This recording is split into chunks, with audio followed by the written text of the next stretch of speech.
A lot of people probably wouldn't think about Yu-Gi-Oh! When it comes to brutal moments or even deaths in anime and manga, but the original Japanese anime and the manga are showing some hands full of brutal moments that nobody would really know about watching only the dubbed anime. So I wanna show you 5 examples of brutal deaths in all of Yu-Gi-Oh! You may not know about. Don't forget to subscribe this channel and to like this video if you like this type of content. I could do a part 2 if you like it. But that's enough for now, let's start with the video. For the first death we got Pandora, who is better known as Arkana. He was one of Marek's rare hunters who dueled Yugi in Battle City.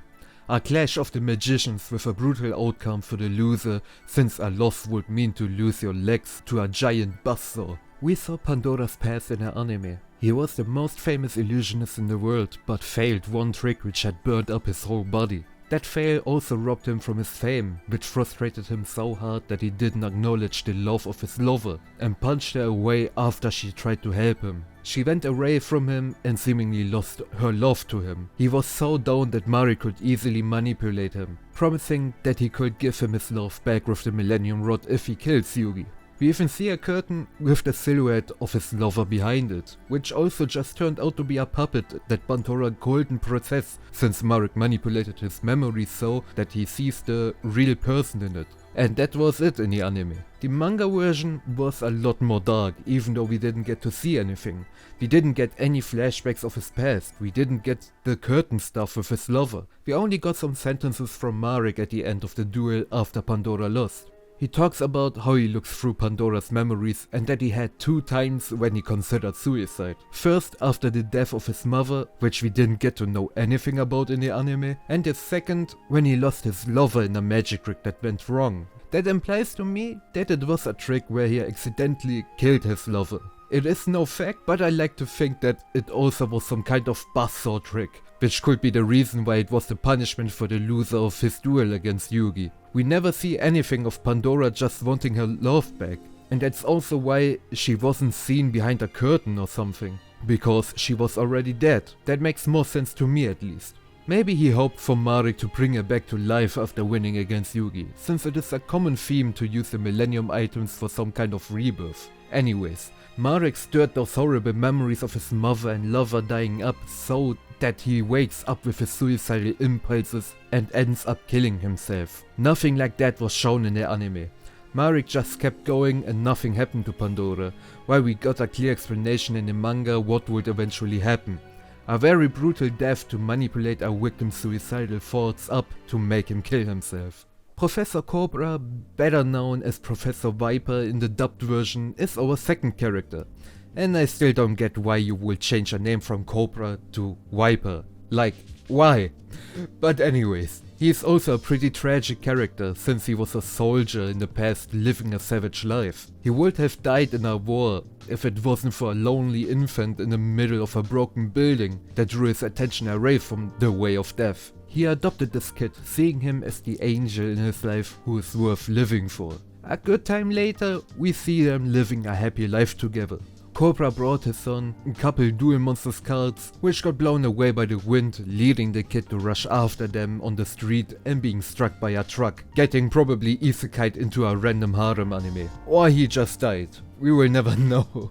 However, Cobra lost his son and found Yubel afterwards, who promised him to get reunited with his kid if he helps Yubel out. That whole truck thing wasn't shown in the dubbed version, and what comes next was also changed up a bit. In the dub, we see Yubel getting so angry at Cobra after losing to Judai that they transformed into Cobra's son, grabbing his face, and suddenly everything lights up and we get teleported into another dimension. In the original anime, Yubel was able to get enough dual energy from the duel, which led them to hold their promise to Cobra to get him reunited with his son. Yubel transforms himself into his son and says that in a very sadistic way. Yubel proceeds to grab Cobra's face and manipulate his memories and visions. Cobra sees a scenario where his son loses the cards to the wind, with the difference that these cards fly back on Cobra's hands in a magical way, so that his son won't get struck by the truck. He proceeds to walk forwards. In his mind, it's towards his son, while it is into the abyss in reality, which makes him fall into his own death,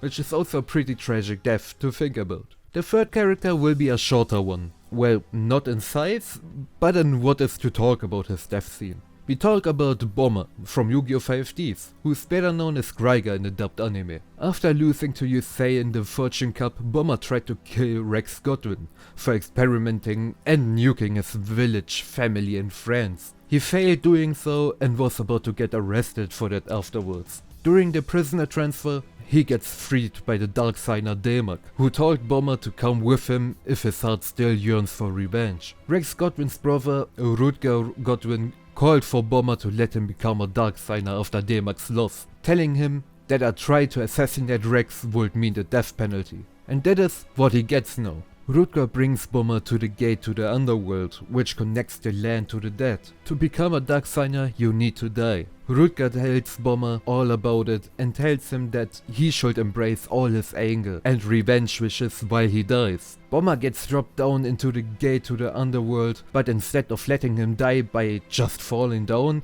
Bommer gets hanged by a spider who shot a string around Bommer's neck, letting him die by hanging there. This is not as psychological brutal as the first two deaths, but it is probably one of the most brutal physical deaths we got to see in Yu-Gi-Oh! Let's get back to Yugioh Duel Monsters for the fourth brutal death, and with that, let's talk about Keith Howard, better known as Bandit Keith. This one is another greatly changed thing in the anime. In the anime we see Keith holding a gun on Pegasus' head, or just his fingers in the dub, and Pegasus just sends him falling out the castle through a hidden trapdoor. That led Keith to meet Marek and getting manipulated by the Millennium Rod to steal the Millennium Puzzle from Yugi. Marek lets him go crazy after losing to Yugi and sets a building on fire, running away after Jonuchi and Honda kick the door open. We never learn what has happened to him until the Orichalcos arc, where we just see his soul in the valley. But that's it. It was a whole different story in the manga. He died as soon as Duelist Kingdom and was never manipulated by Marek or anything like that. During his semi-final duel against Jonuchi,